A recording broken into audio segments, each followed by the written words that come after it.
Good afternoon. Hi. How are you?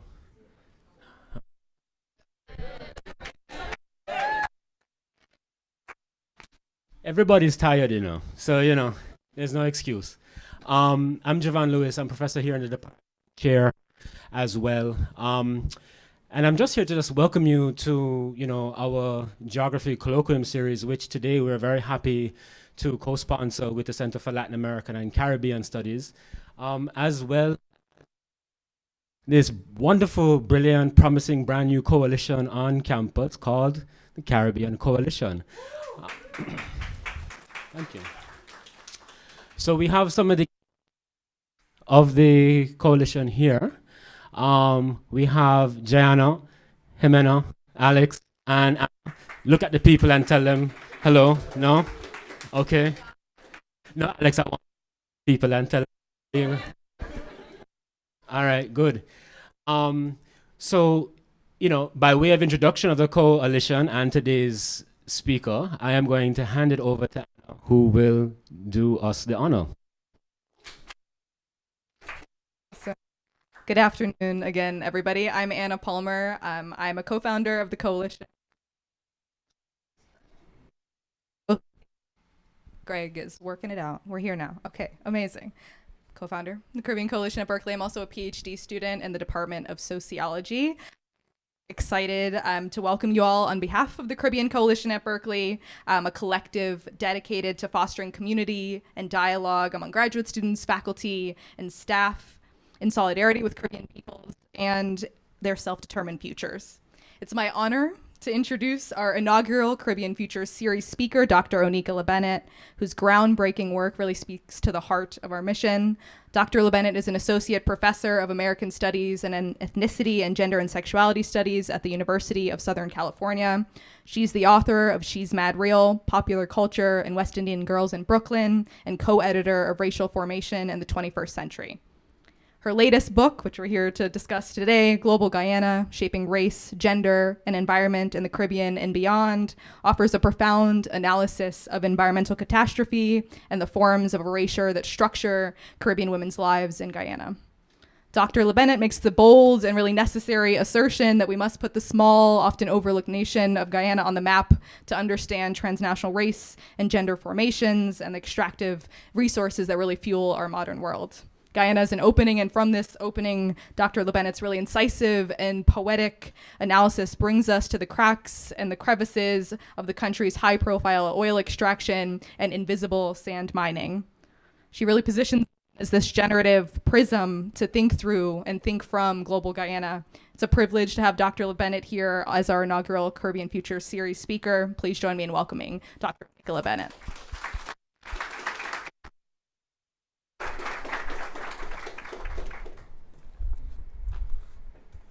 Thank you so much. I'm just going to set my timer so I don't go too long before I get started.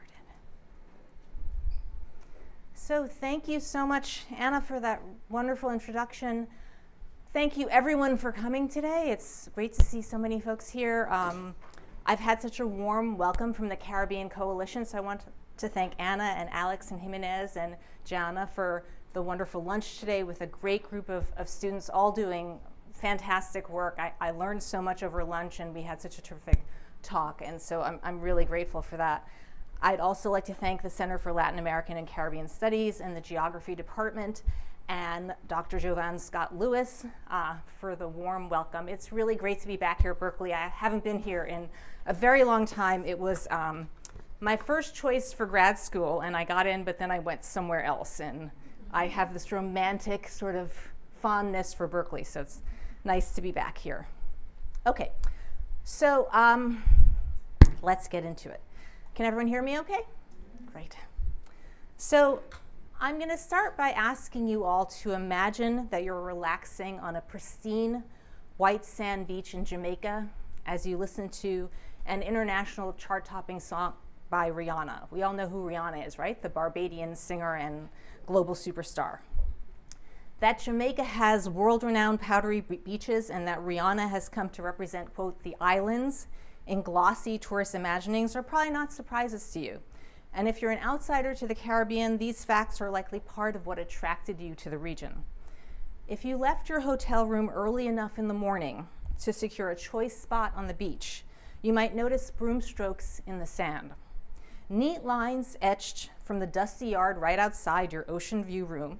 In this fantasy, you have an ocean view room, all the way down to the sandy shore, left behind by a woman who had risen even earlier than you to prime that sand, creating those tidy, symmetrical broom lines that make you feel as though no one has walked on this sand before you.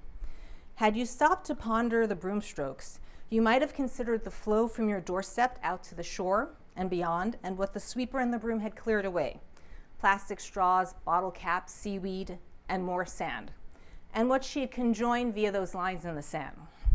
If you learn that the sand on which you're reclining and the Rihanna tune to which you're grooving are both, if you learn that the sand on which you're reclining was shipped in from Guyana, and the Rihanna tune to which you're grooving is heavily influenced by the singer's Guyanese mother, you might experience a cognitive shift in terms of how you understand your recreation on that beach.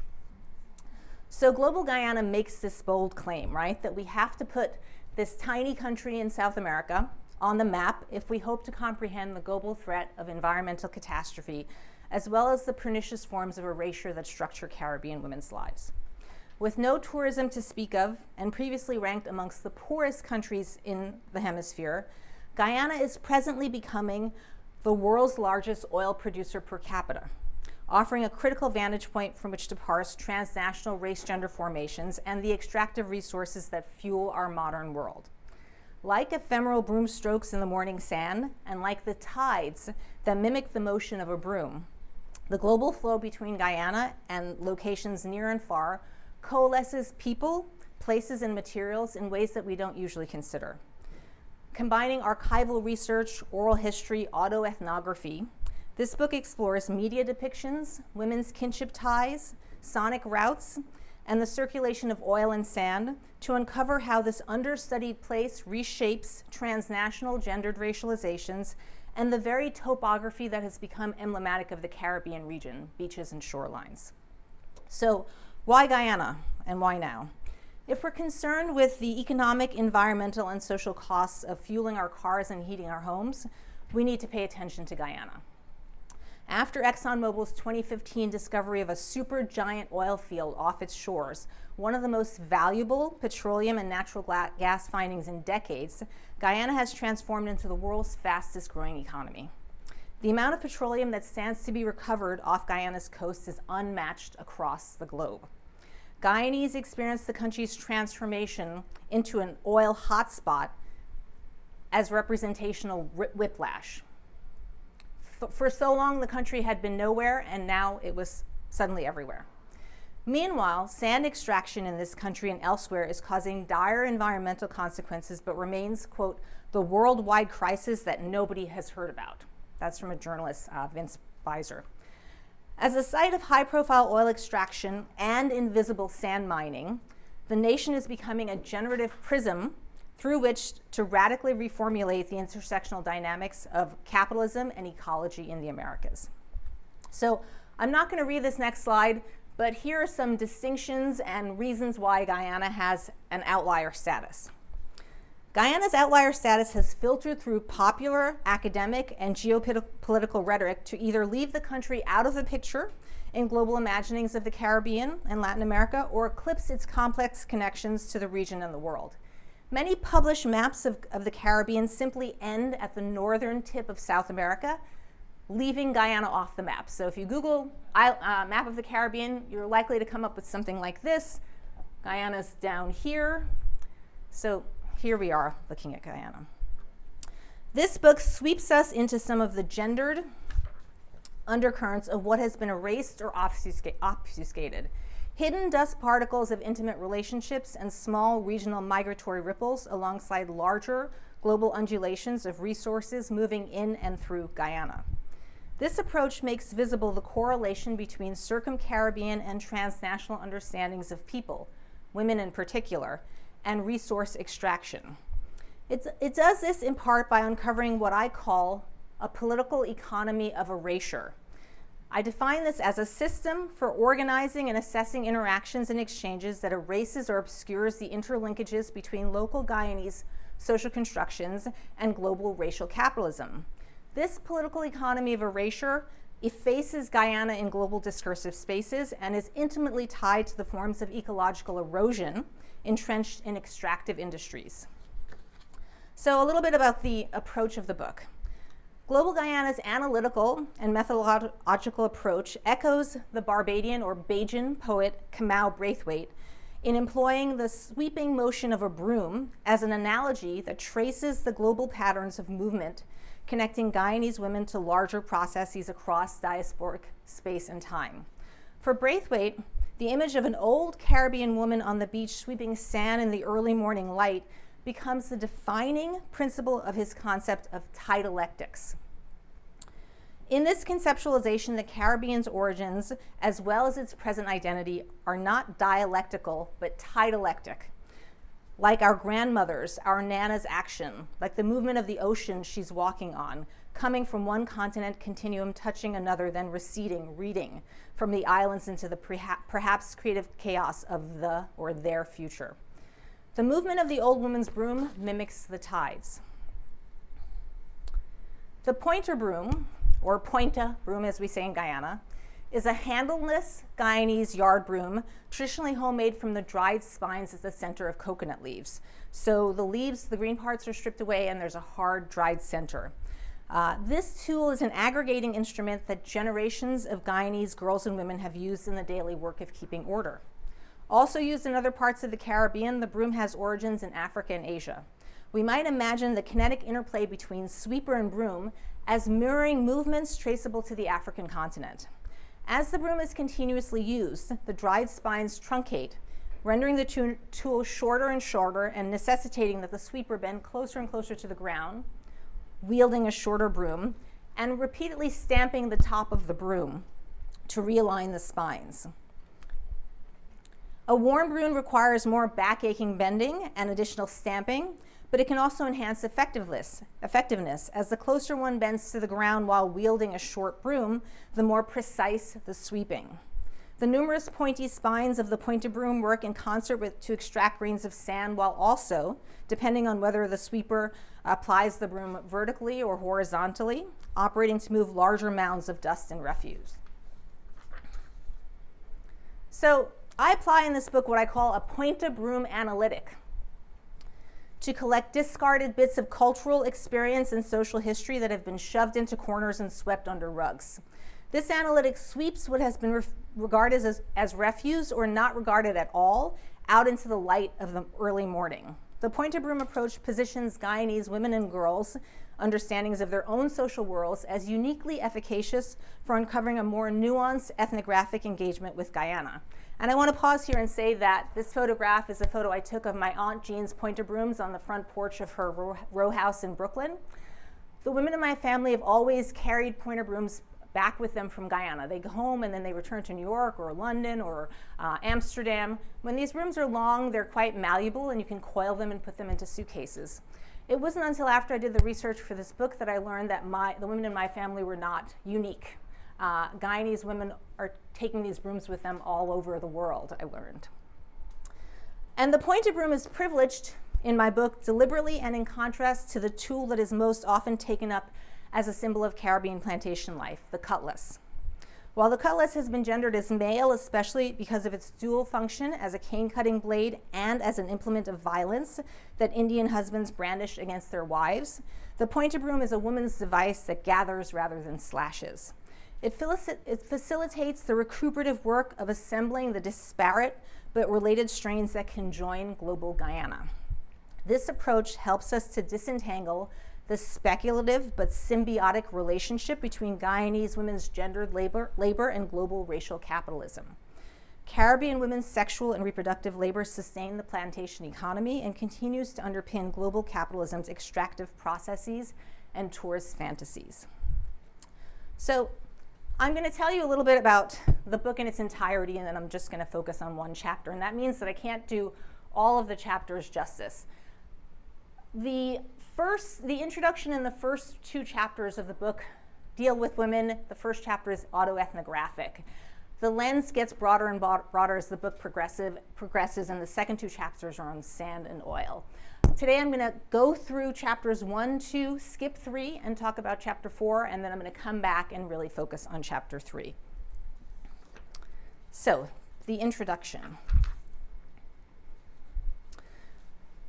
Sand in today's world is the ultimate everywhere and nowhere material. It's a major constitutive element in a myriad of constructions. So the building we are in right now is constructed of aggregate materials made of sand. The road on which you drove to get here today, asphalt roads, are made up of sand. Your eyeglasses, your cell phone screens, my computer screen monitor, all of these things are made from sand. Usually, though, we only notice sand when it blankets recreational spaces such as beaches, golf courses, and sandboxes. Like sand, Guyana is at once everywhere and nowhere, an easily overlooked but central player in our modern world. The introduction situates the book's goal of looking at and looking out from Guyana. Typical imaginings of the Caribbean neglect Guyana, yet it emerges everywhere and nowhere across multiple popular representations, which I unpack in the introduction. So I'm not going to talk about these, but these are some of the representations from Netflix, HBO, and National Geographic in which Guyana has been featured. I also unpack articles and headlines from the New York Times about the massive oil discovery. The introduction illustrates the political economy of erasure that governs geopolitical understandings of Guyana, while mapping the stakes of racialized gender constructions that obscure Guyanese women's connections to the nodes of global capitalism. Chapter 1.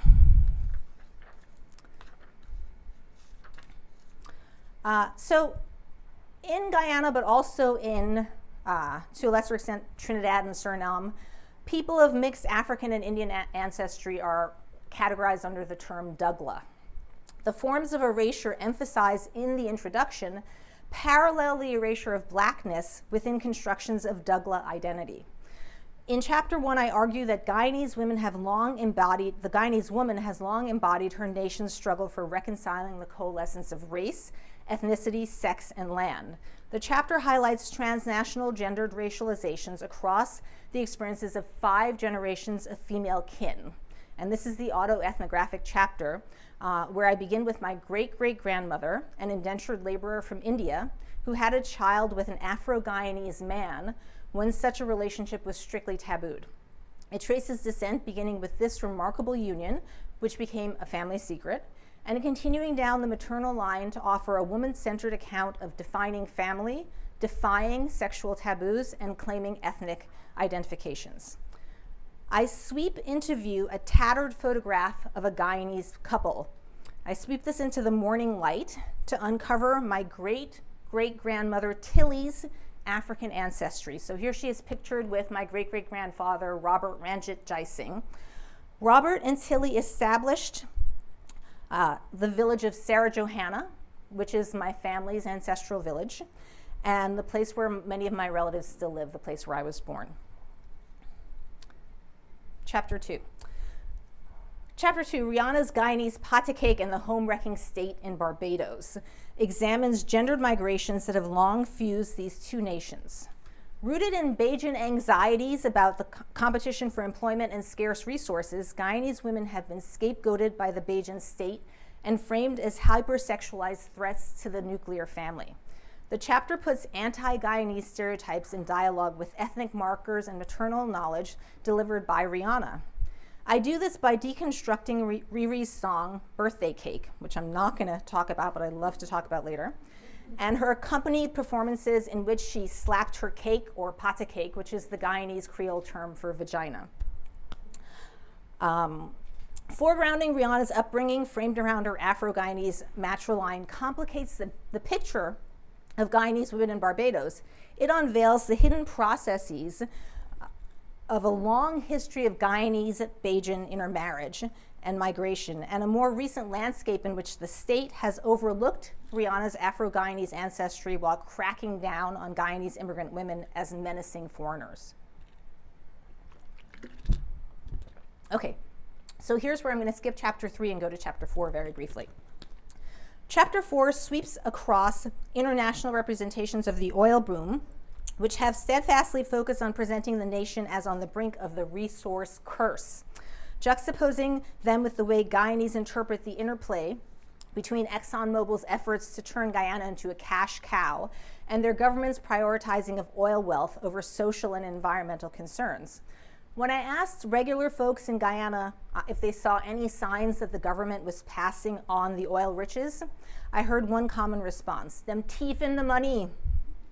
This chapter looks at the representation of racial tensions, quote, racial tensions, between Indo and Afro-Guyanese. I argue that the single-minded focus on managing petroleum profits, especially when filtered through the deficient trope of ethnic conflict, simplifies Guyanese politics and co-opts spectacular examples of violence while obscuring local understandings and more everyday violence against women and children. Okay. So we're going to spend the rest of the time talking about Chapter 3, and I won't even be able to unpack all that's in Chapter 3, so I really hope that you'll ask me questions after. This chapter sifts through the particularities of a political economy of erasure and its related forms of erosion.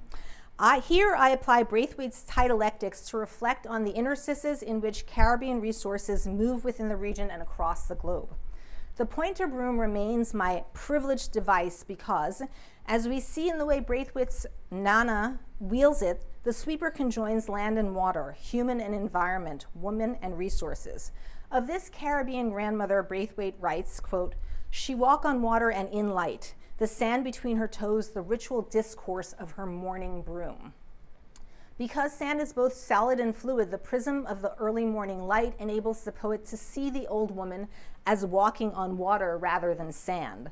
And the sand between her toes, which she has been sweeping, becomes the organizing knowledge or the ritual discourse of her broom strokes. The sweeping motion of the broom serves as a metaphor then for centering a feminist culling of sorts that recalls the intimately intertwined histories and geographies that Braithwaite evokes. My analysis traces Guyanese sand extraction, contextualizing its ecological and social impacts alongside other forms of mining. Extractivist industries pollute rivers and contaminate food sources. They create hazardous health and nutrition impacts and are responsible for half of the world's carbon emissions.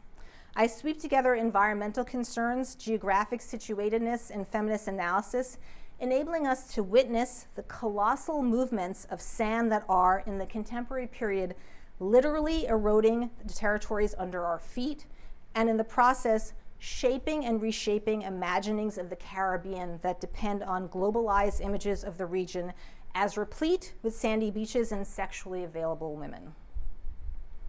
Brooming the hidden cracks and crevices of Guyana's extractive industries illustrates processes that plunder the region's natural resources, grossly destabilizing its ecologies and exploiting women, not only as the embodiment of the Caribbean beach fantasy, but also via the sex trafficking that goes hand in hand with mining industries. Sand signifies both erasure and erosion, as the extraction of this taken for granted material erodes the very ground upon which Nana brooms. Here I want to tell you a little bit about how I first learned about sand in Guyana.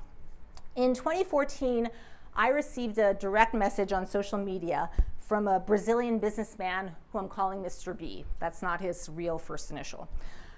He contacts me and shares a link to a 40-minute video that he had created.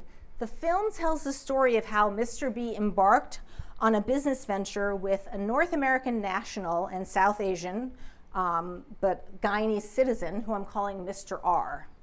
So Mr. B tells me that Mr. R absconded with the sand mining business that Mr. B had opened in Guyana.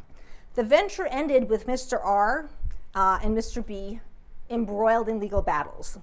The video alleges that Mr. R bribed police and members of the judiciary to swindle $4 billion from the Brazilian. In response, Mr. B enlisted Guyanese presidential guards to launch a late-night raid to dismantle the conveyor mechanism of the sand mining facility on the east bank of the Demerara River, and this resulted in his arrest and imprisonment and years of entanglements between the two men. There's a part of this story that also includes Mr. R's wife, and I didn't have time to include that here, but I'd love to talk about that in the Q&A. Everything about this shocked me, but the thing that shocked me the most was that there was sand in Guyana that was being exported. I had never thought about Guyanese sand before. And this sand mining business that the two men were in these legal battles about were right down the street from Sarah Johanna, the ancestral village that my great-great-grandparents started.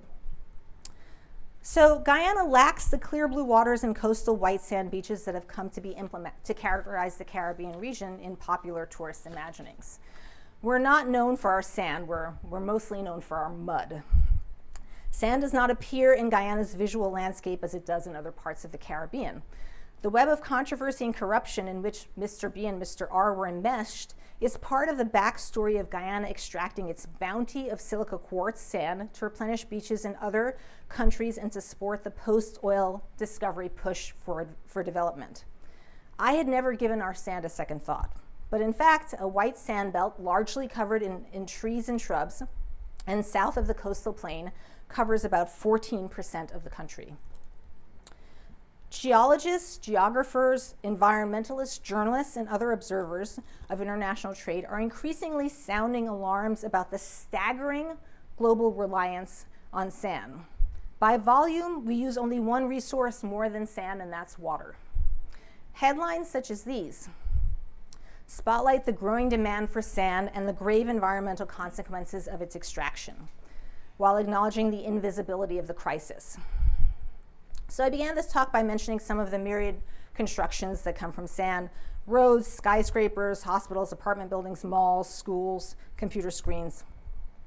This means that with increasing worldwide urbanization, countries across the globe must extract more and more sand to feed an insatiable drive for urban growth and technological advancement. Surveying this crisis, just for a moment, I'm going to survey it from a global perspective to reveal common themes of erasure and exploitation played out on the unsettled ground of sand. For example, Singapore. Singapore has relied on the resource for both vertical and horizontal expansion. From the early 2000s, Singapore has been the world's largest importer of sand, and its horizontal expansion has been immense. The city-state having imported a reported 517 million tons of the material to increase its territory by about 24%. Charmaine Chu foregrounds how Singapore's demand for sand resulted in, quote, the erasure of at least 24 Indonesian islands since 2005. Terraforming is shadowy work. It relies on, as Chu argues, a concomitant acts of extraction, erasure, and dispossession. Across the globe, the story of sand extraction and exportation is one that is also mired in violent forms of theft, with the emergence of sand mafias who illegally exploit sand resources in places like India and Jamaica. To give you an example,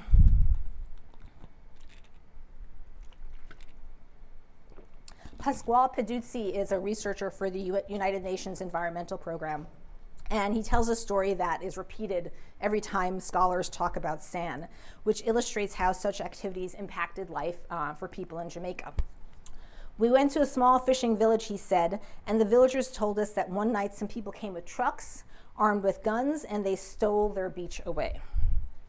A global perspective also uncovers that not sand is equal. So some of you might be thinking, what about the desert? There's lots of sand in the desert. Desert sand is too smooth for construction, so although Dubai is located on the edge of an enormous desert, it imports sand from Australia. Just as all sand is not the same, the forms of environmental impact attached to sand mining vary depending on the method and the volume of extraction. Methods range from locals digging up riverbanks with shovels and hauling it away in pickup trucks to multinational companies dredging it up with machinery. Before sand mining halted here in California, Monterey Bay was losing 8 acres a year of pristine coastline. Marine mining dramatically impairs seabed flora and fauna in the western Baltic Sea. In Botswana, aggregate mining supported the building of an extensive system of roads, a sign of the country's, quote, successful development and urbanization, but also deteriorated river ecosystems and created new runoff channels, depriving dams and contributing to water shortages. And in the Caribbean, Where rising sea levels and coastal erosion are among the region's biggest environmental challenges, coastal erosion occurs mainly from the direct removal of sand from beaches. The experts with whom I spoke painted a picture of sand deposits and sand extraction within Guyana that converges with but also differs from the global perspective I've just shared. Guyana and Suriname's large, pristine inland sand belts are unique in the region. While the beach sand that blankets coasts of many Caribbean islands have been exposed to the ongoing actions of the seas and external forces, and from coming into contacts with humans and various pollutants, Guyana's inland sand deposits have been protected for centuries by a top layer of plants and trees. This means that Guyana's sand has been untouched. Its sand deposits have remained unaltered and remarkably pure until the recent large-scale sand mining. One of the experts with whom I spoke, a man named Ulrich Neville-Trotz, a chemist, told me that due to sand's dryness, the ecology surrounding these sand deposits are low in nutrients and very fragile. Hence, in this geological setting, one of the impacts of sand mining is the clearing of vegetation and the disturbance of delicate ecologies that have been millions of years in the making. Guyana is also environmentally remarkable in that its forest and vegetation-covered deposits have acted as enormous carbon sinks, absorbing carbon dioxide from the atmosphere. Trotz lamented, quote, he said, "Clearing vegetation is certainly not favored by anyone who is thinking about carbon sequestration. There has been talk of replanting, but it's very difficult due to the very fragile ecosystem. In short, mining sand in large quantities in Guyana increases humans' carbon footprint and counteracts our global efforts to address climate change." So when beaches and other parts of the Caribbean experience erosion, there are visible effects that politicians and tourists and locals can see with the naked eye. However, the extraction of Guyana's pristine sand deposits does not evoke the same response as a disappearing beach. Rather, local experts told me that sand mining in the country has progressed largely unchecked, and that the areas in which sand deposits are located are viewed as, quote, wastelands, and sand is viewed as being limitless in its supply. Unlike bauxite and gold extraction, large-scale sand mining is a relatively new player in Guyana's extractive industries. Another expert I spoke with, Andre Mann, who worked with Neville-Trotz, told me that under Trotz's leadership, their organization conducted pioneering research detailing the nature and quality of Guyana's sand. When they began this research in the 1980s, the quality of the country's sand was largely unrecognized, the possibility for commercializing it were unexplored, and it was thought to be an inexhaustible resource.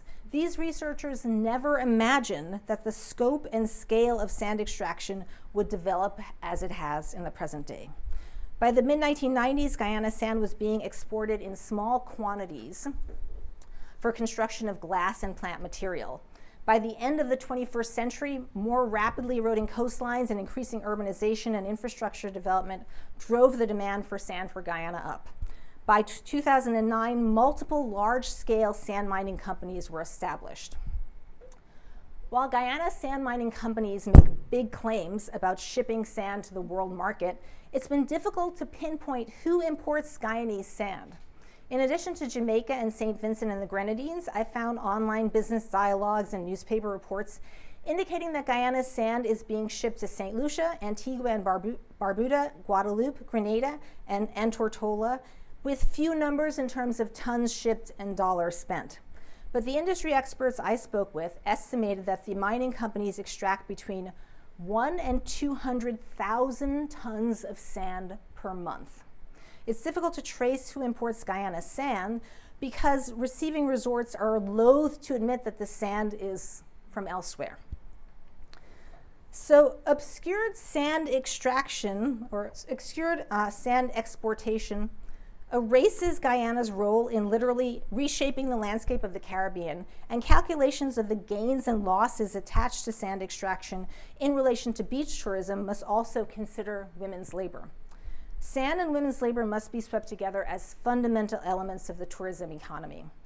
Aylin Bowles notes that, that travel to Jamaica is driven by tourism imagery that promises sand, sea, sun, and sex, and that these are basic components of the global beach.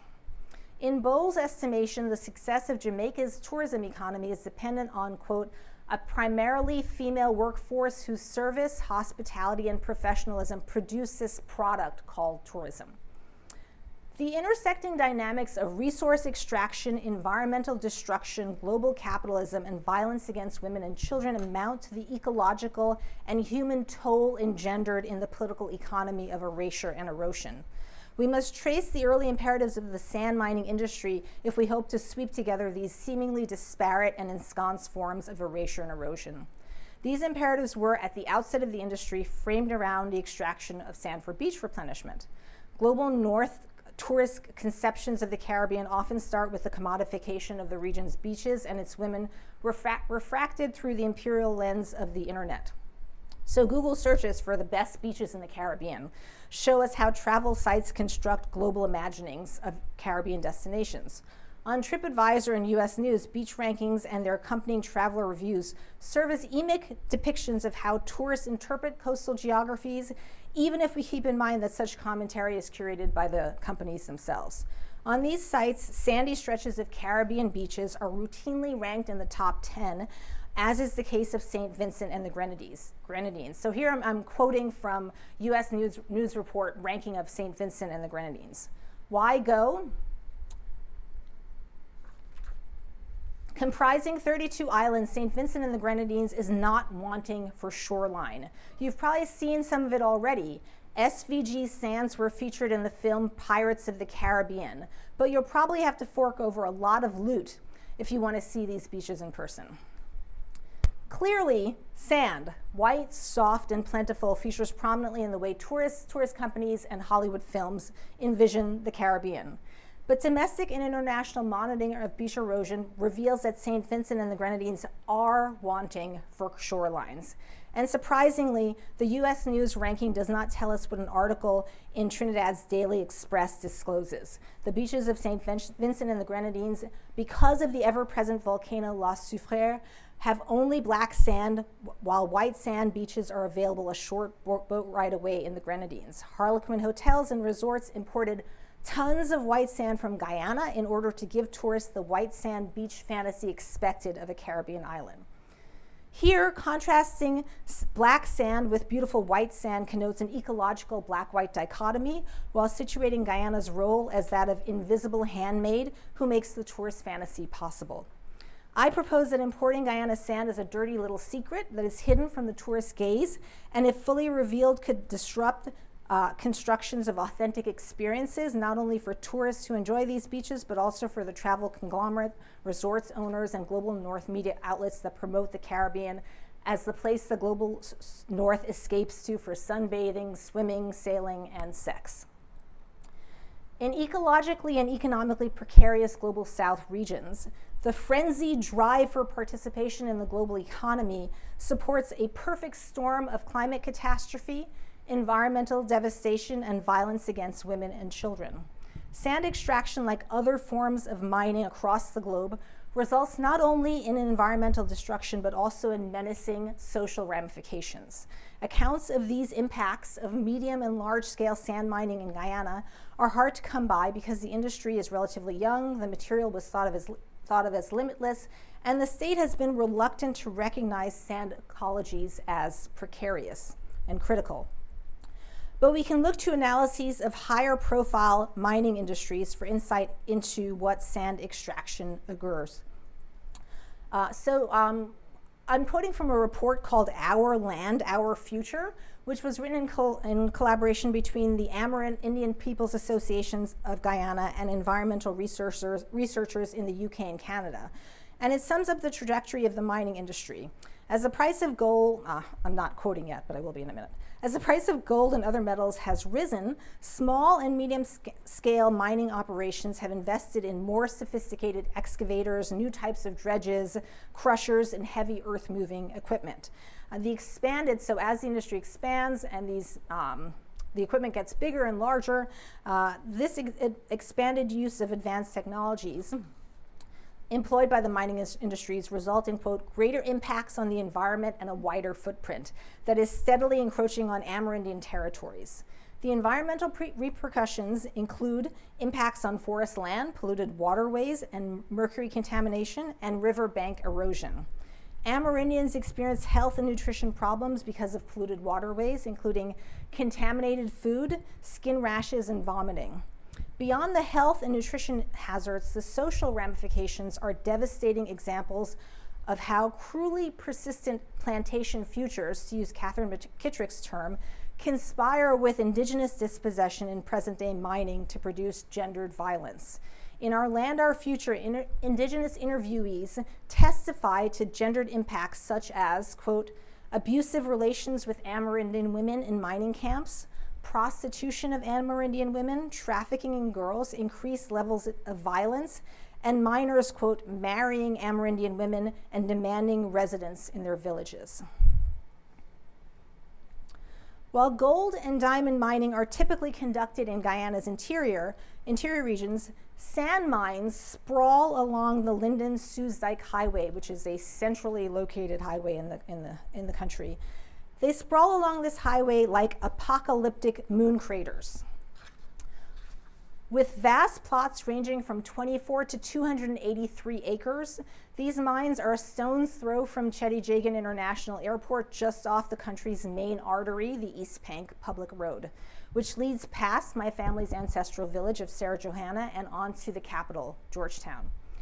My initial 2016 fieldwork in Guyana revealed some of the consequences of silica extraction. At that time, the sand pits in the East Bank Demerara were undergoing a dramatic transformation. This is a photograph that I took. Trees and other vegetation shield the sand from the naked eye, exposing sand dunes only after miners have carved out stark cavities.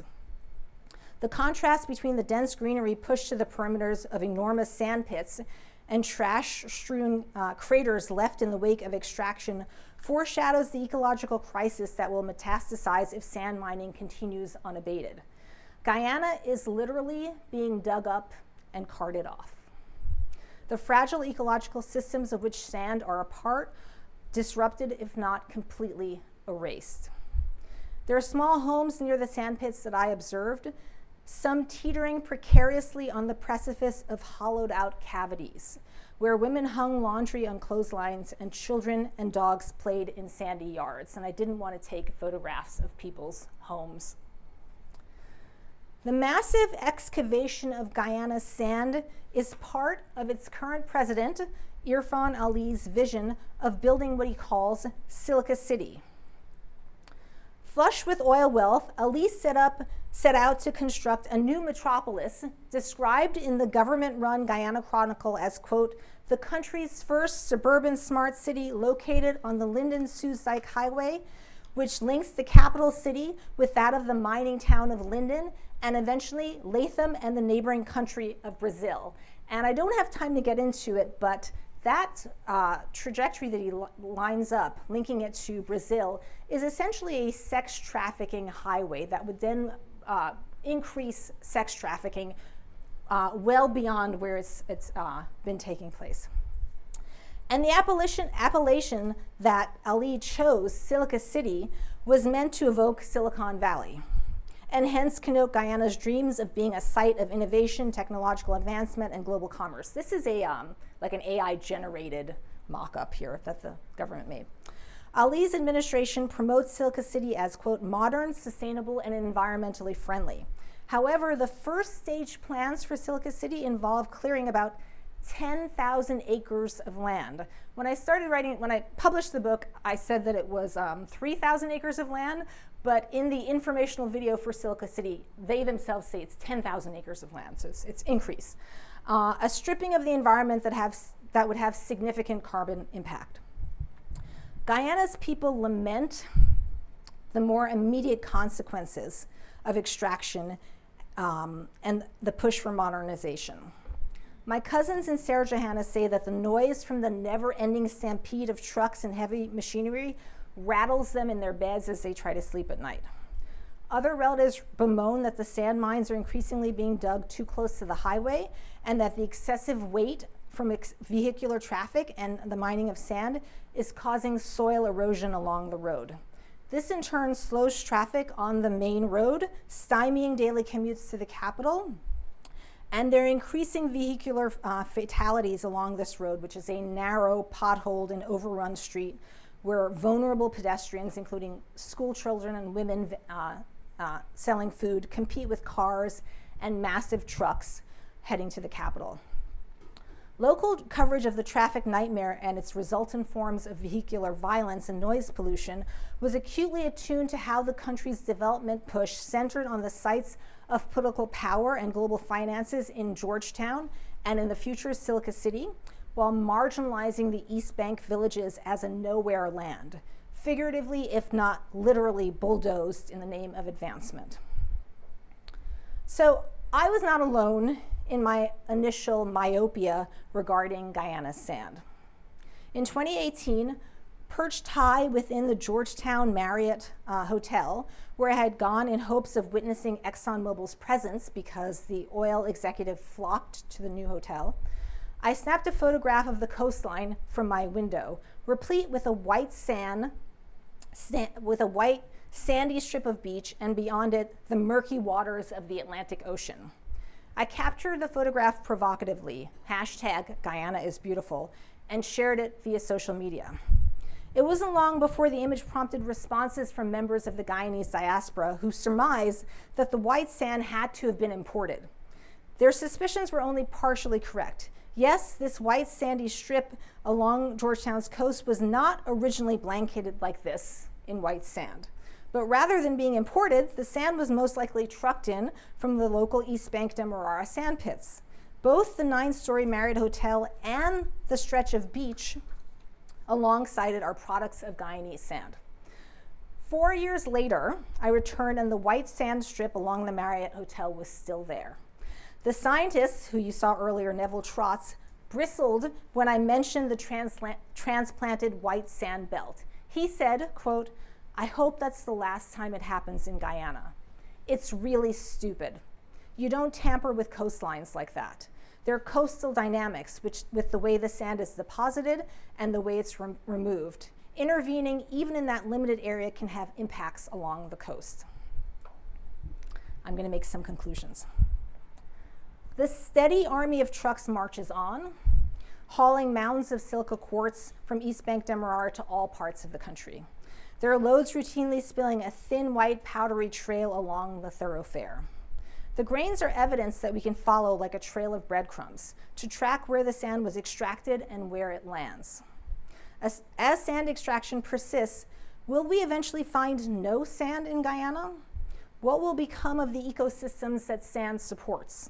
Will the coastlines of other Caribbean nations, the ever-expanding systems of roads, and the silica cities of the future bear the inscrutable presence of Guyana's scattered bounty?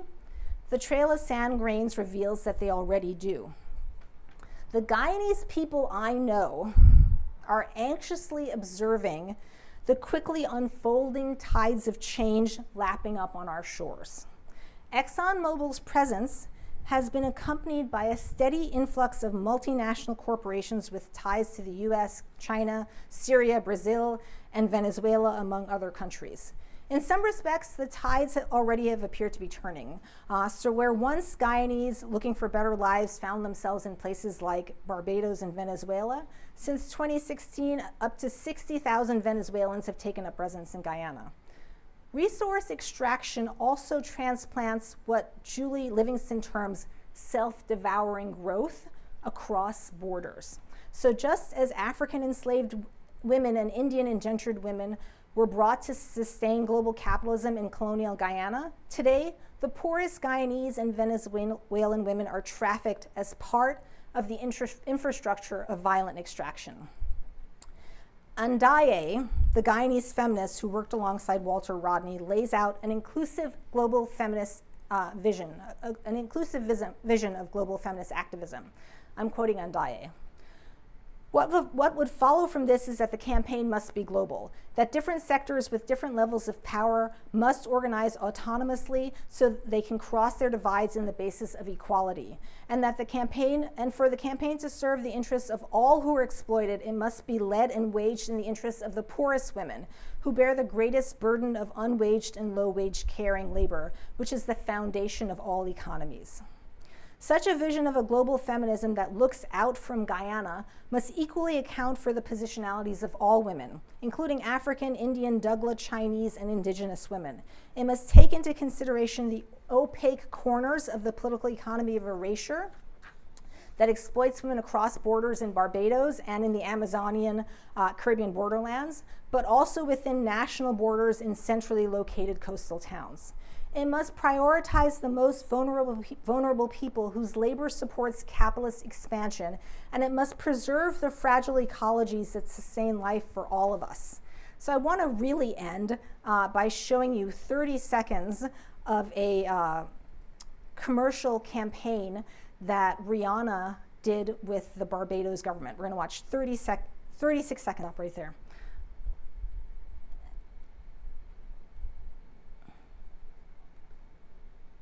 So I stopped it just before Rihanna was going to say that there was a vision of ecstasy. The less than subtle message is that the vision of ecstasy about which Rihanna sings is both the singer and her homeland. Here, as wet sand clings to Rihanna's bent knees, we understand that she embodies the beauty of Bajan beaches. Rihanna's symbolic role eclipses as much as it reveals. Like the pristine sand that blankets beaches in Jamaica and SGV, Rihanna's origins can be traced back to Guyana, where her mother, Monica Braithwaite, was born, and her grandmother. Earlier, we saw that Guyanese maternal knowledge informs Rihanna's music and her global business empire. But like Guyanese sand, Rihanna's connections to Guyana only surface after some digging. The Guyanese people are aware that they exist outside these glossy tourist representations of Caribbean beauty and global capitalism. While with the tourist-friendly image of Rihanna recruited to promote Barbados' beauty, Guyana is relegated to ugliness and erasure, the underbelly of sand loss and the gendered landscape of some of the most vulnerable causalities of the Anthropocene. Guyana's impending environmental disasters, whether in the form of disappearing sand deposits or a looming oil catastrophe, will have malignant repercussions for all of us. Looking at and looking out from Guyana affords a shift in perspective from narratives in the news and the entertainment media that muddle these undercurrents just as they position the nation as everywhere and nowhere. The cyclical refrain of this talk is intentional.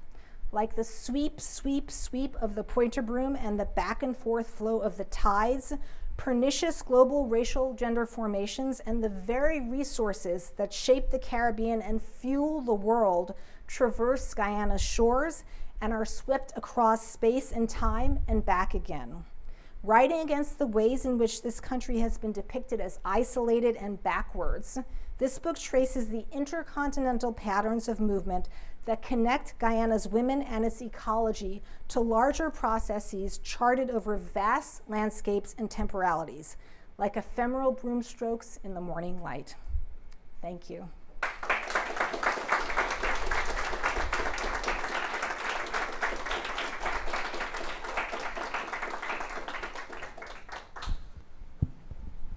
Okay, thank you very much, Dr. LaBennett.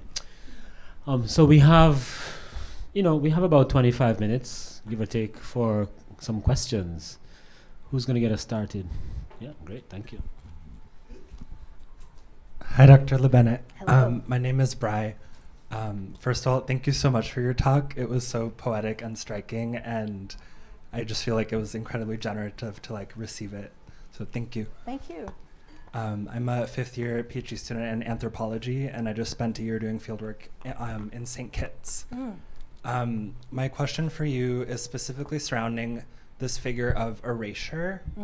And I'm really curious what steps in your thinking got you to specifically erasure, as opposed to maybe just a synonym, something like forgetting or misdirection or even diversion, and what sort of erasure is offering you.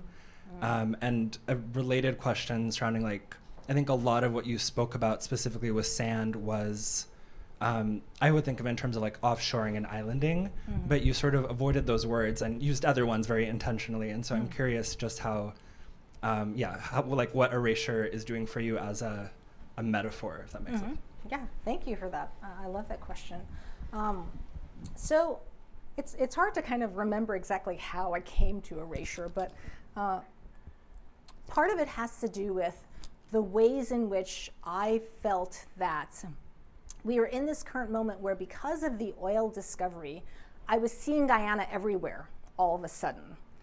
But even in article after article in the New York Times about the oil discovery, I felt that there were so many complexities being erased, that Guyana was really being erased, like being clipped off the map.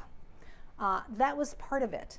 The sort of trajectory in which I wrote the book, the chapter on the autoethnographic chapter on my family, I started there, and at many times I realized that my great-great-grandmother Tilly, the woman who was Dougla, was sort of disappearing from that photograph. I was imagining the photo, and I wasn't seeing a whole lot about her in the family history. There was an article in the local press about my family village, Sarah Johanna, but I felt that she had been erased from that. It was really looking at the paternal line. And I realized that the Indian side of my family had for so long evoked this connection to India, but the very first woman who brought the family to Guyana was the woman who had this relationship with an Afro-Guyanese man. So there were all of these forms of erasure that I was seeing again and again. I don't know if that answers your question.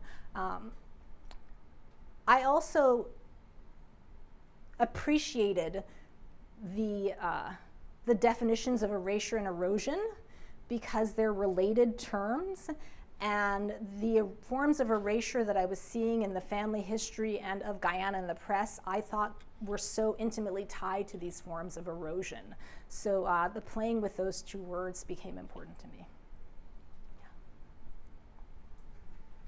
Yeah. Isaiah, hi. Hi. So I have, picking up on your conversation about racial identities, because I know you didn't focus in on that with this talk.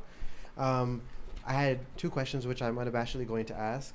The first one was about Guyana having and often projecting this national identity as like a rainbow nation, particularly as it speaks to kind of this Guyana's creolizing identity. And I wanted you to kind of think about blackness. It reminds me, as a Panamanian, about how similar in your map of the Caribbean, we always talk about the islands and the things that get erased. I feel like are Guyana and Panama, right? They're absolutely. like, you know, the Central American country. I mean, like the And then Belize, yeah, and Belize as well, you know. And I often think part of that is the blackness that happens there too. That's part of that. And then the second question, you are clearly doing a black feminist analysis, right, of this issue. With Jovan here, you talked about the kind of issues of women, children, but I was curious, what are men doing in Guyana, right? You talk about the various female labors, sex work, you know, but what are these wordless men, you know, doing, you know? So the question about blackness and the kind of Guyanese, and what are the wordless men doing? And Okay. if they are wordless. Okay. Those are your Don't words. look at me and talk about wordless men. Those are your words. Okay. So the first part about the kind of rainbow nation and blackness, let's see where to begin. I became really focused on the ethnic conflict narrative that dominates the writing on Guyana. And so it's written about as one of the most sort of ethnically violent nations in the region, and confrontations between Afro and Indo-Guyanese are, you know, that came to a head alongside the oil discovery. What happens is 2015, ExxonMobil discovers oil, and there's a contentious presidential election in Guyana for months and months and months. Sounds a lot like the US. The guy who lost the election was claiming that he actually won. There was this contentious debate. Outsiders had to come in and sort of oversee the elections, and finally Ali becomes president. Granger, the guy who lost, was Afro-Guyanese, Ali, Indo-Guyanese. Guyana's politics are framed around this sort of binary system that's supposed to be ethnically defined, where Afro-Guyanese vote for black candidates and Indo-Guyanese vote for Indian candidates. In fact, because of Guyana's ethnic makeup, nobody would ever win an election if it was exclusively like that. And oftentimes these candidates have always have said that they're building a rainbow coalition, that it's a multi-ethnic coalition. So the discourse that the politicians have used has been one that leads voters to think that things are going to change, but then they don't, right? That's part of what's going on.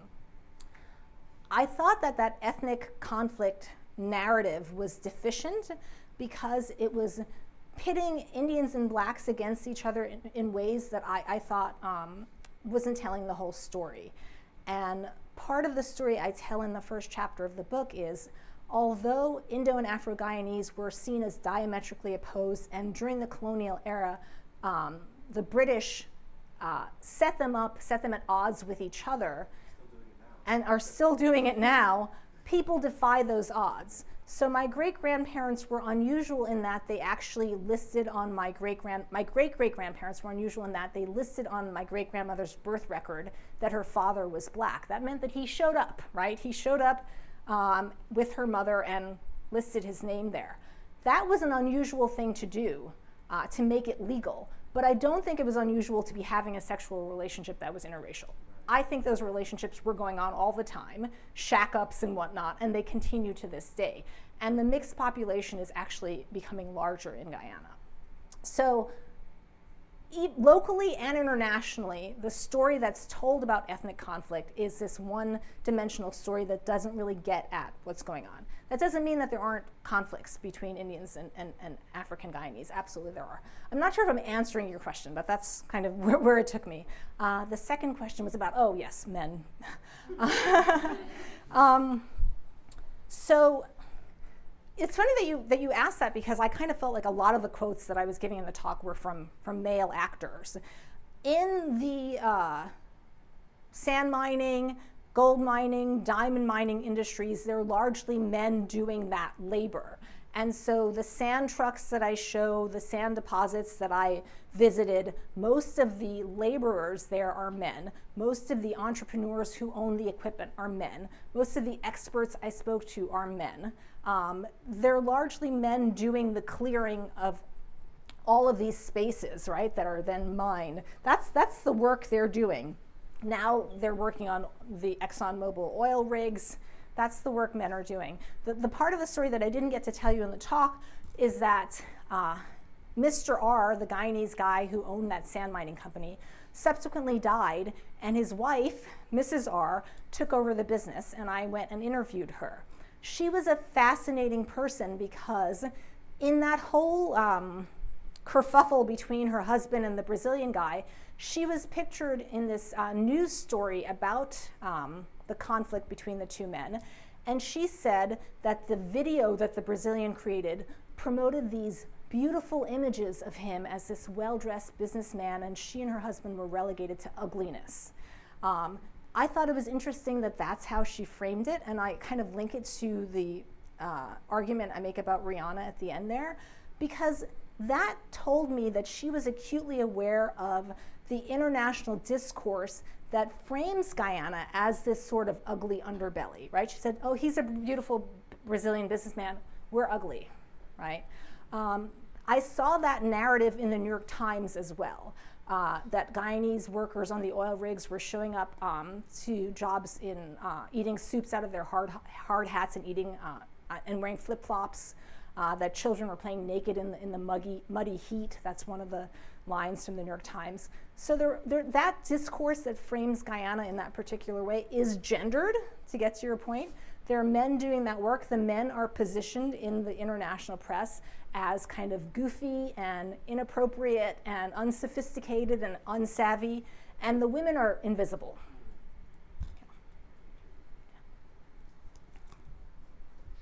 Thank you so much for your talk. This was really, really insightful. I'm thinking about a lot about sand and just materiality in ways that I haven't thought of in a while.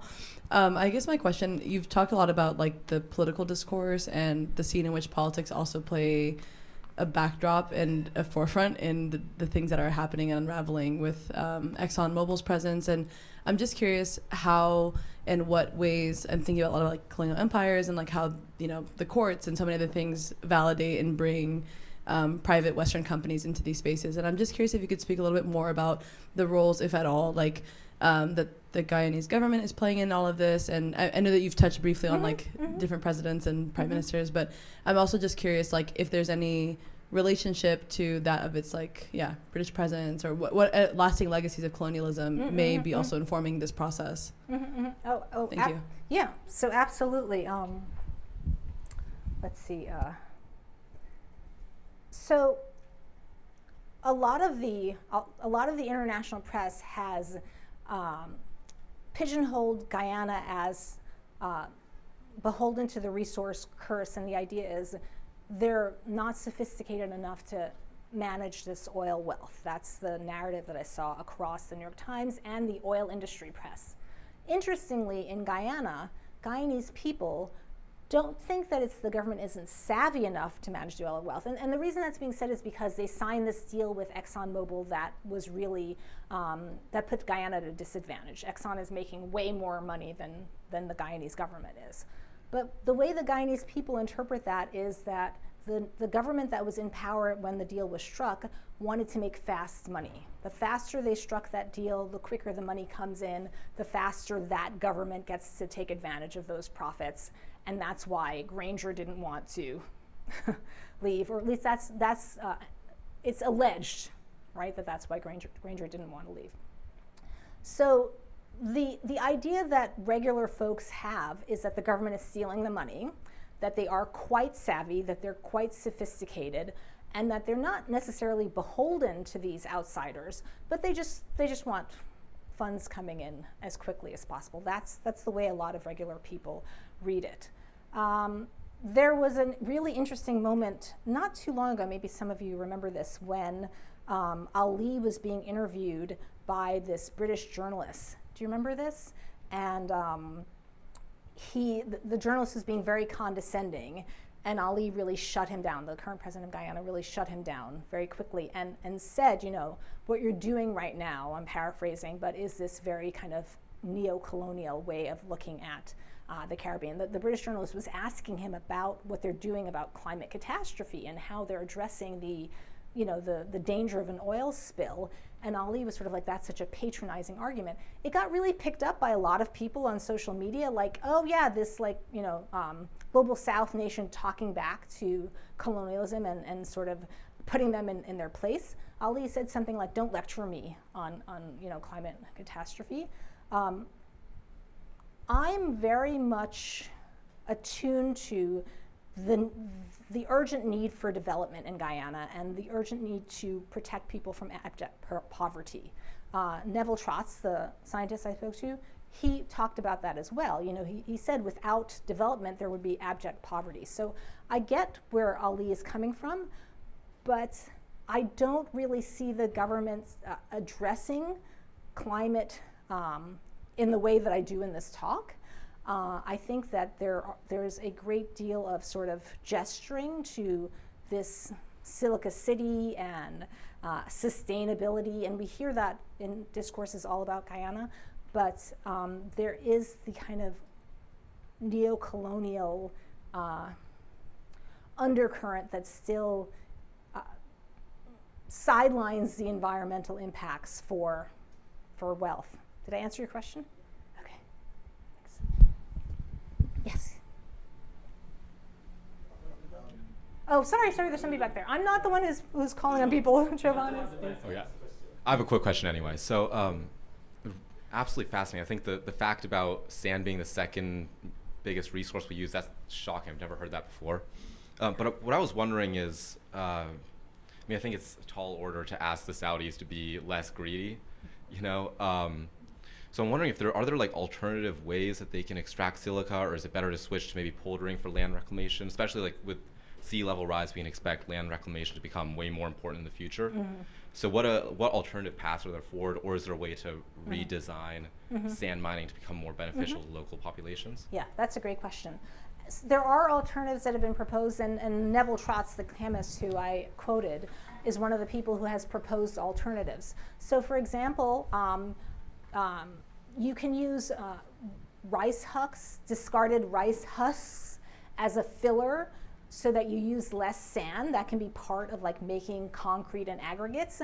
That, however, is a lot slower and involves a lot more effort than just digging up sand.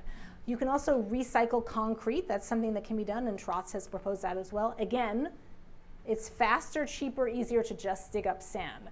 So the alternatives are seen as more costly, not fast enough, and the country is really in this race to build more roads and build new hospitals and new schools.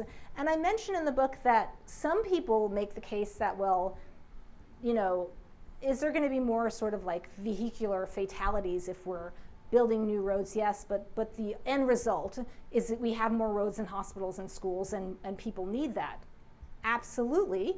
However, the anthropologist Julie Livingston's term, self-devouring growth, and when we look at places like Botswana, we see that the growth ultimately ends up being a nightmare, and the costs, the long-term costs to the environment are so catastrophic that I don't, you know, that we could look at that argument from both sides. Hi.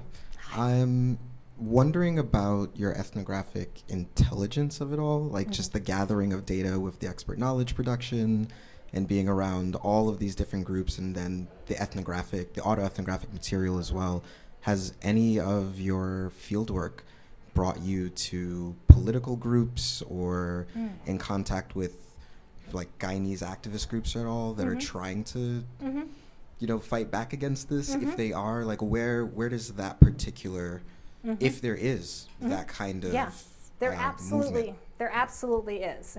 And I'm aware of and have been in touch with some of those groups. You know, I mentioned the Guyanese feminists. Andaye Red Thread is one of the Guyanese feminist organizations that's very active in Guyana. There are a whole host of indigenous groups as well.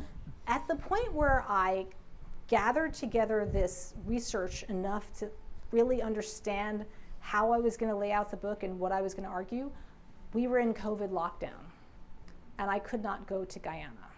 So part of why the book focused on things like international press, interviews with experts, is because that was the kind of research I could do.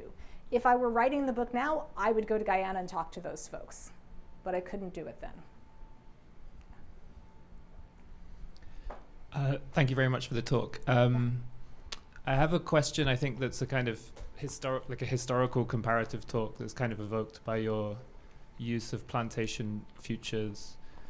Because I was thinking about the kind of comparison with like the plantation economy along that shoreline in particular, which is so associated with empoldering land, like creating nature in order for it to be productive for capital. Whereas this looks like, you know, as you put it, like taking nature away, taking the beach away, kind of asset stripping.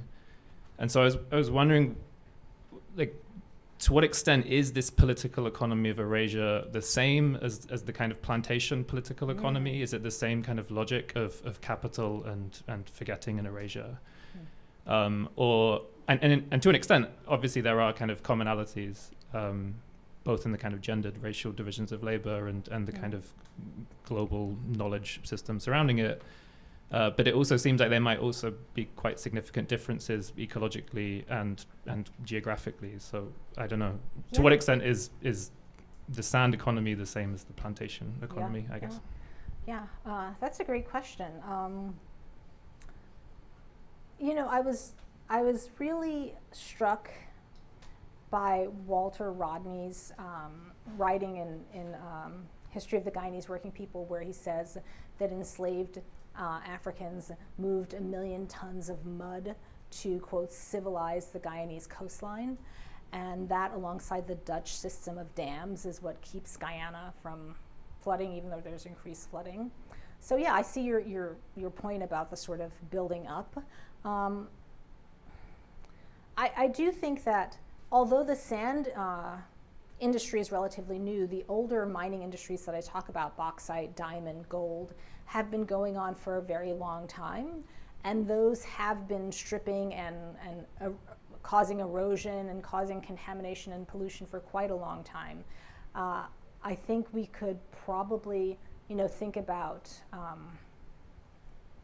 your question is really interesting because sort of when we think about the sugar industry of the plantation economy, sugar, rice, all of those things were kind of planting and growing and then stripping. So I think that this is a different form of erasure, to my mind. I think that the erasure, the political economy of erasure argument, in part for me, works because in the earlier period, Guyana was seen as the breadbasket of the Caribbean, and it wasn't as eclipsed as it is in the present day. I think that that's relatively new. I think that's part of the modern era. And I think that that also has to do with how the sort of global imagining of capitalism works today. So I would say that it's contemporary, if forced to choose. But I hadn't thought of it in that way. I like your question very much.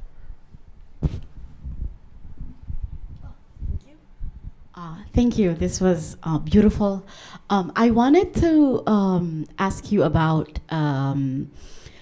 jumping on your answer to Isaiah about like the erasure of women and the comment of Mrs. R about like the ugliness, right? And thinking about like your connection that you're trying to make in relation to Rihanna. There's like a I don't know, maybe libidinal is not the word, but like there's like an erotic capital, and and I'm thinking also about like the highway, about like Silica City. That's also like a pathway or like a known sex trafficking.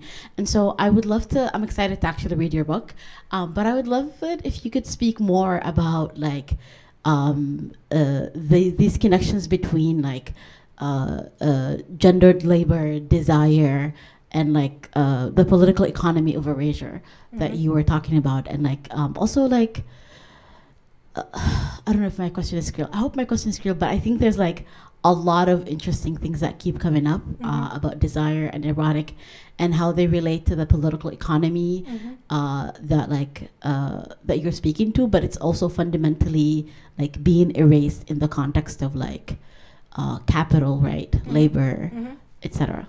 Yeah. So your question makes me think about the Rihanna chapter of the book, Rihanna's Guyanese Patik in the Home Wrecking State. When I did the research for that chapter, I started hearing this like notion that Bajan, Barbadian men love Guyanese women. There's a stereotype that Bajan men love Guyanese women. And I wanted to get to the bottom of that. I thought, well, does that have anything to do with Rihanna's mother being Guyanese? I went to Barbados, and I'd get into cabs, and like at one point I did like a pilgrimage to Rihanna's home.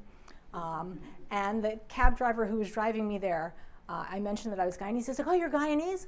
All of the men in my family have married Guyanese women. We love Guyanese women, every generation. My mother's Guyanese, my grandmother's, we all marry Guyanese women. So I wanted to kind of figure out why this was a real thing, and B, leading to this contemporary stereotype that Guyanese women were home wreckers. So that idea of like you trying to get at kind of this sexual reference, right? So what I uncovered was in the post-emancipation period, Barbados had a large workforce, but not a whole lot of land. Guyana is a larger country than Barbados. And the Afro-Guyanese had been rebelling and refusing to kind of work for low wages. Bajan men started going to Guyana to get jobs. And while they were there, they would also get a wife. And they'd then bring that wife back to Barbados. The Bajan state starts at that early period suggesting that this out-migration was a threat to the family.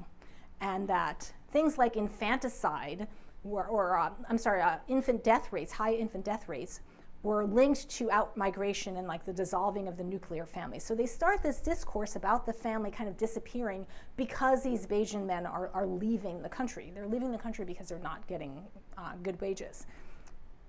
In the present day, that becomes these Guyanese are coming to our country and stealing our jobs and also stealing our men. Of course, not all of the immigrants are Guyanese women, but it's the stealing the men part that becomes part of calypso songs and jokes and stereotypes. So it gets tied up to this exotification of Guyanese women, this objectification of them, where they're seen as these foreigners and these threats, and they're the symbol of immigration. They're the menacing foreigners. So absolutely, ideas about gendered objectification and femininity are wrapped up in what's going on in that regional migration. And that, of course, is tied to global capitalism, right? Yeah. Sure. All right, thank you. Everybody, please join me in thanking Dr. LaBennett. Thank you so much. Thank you, everyone.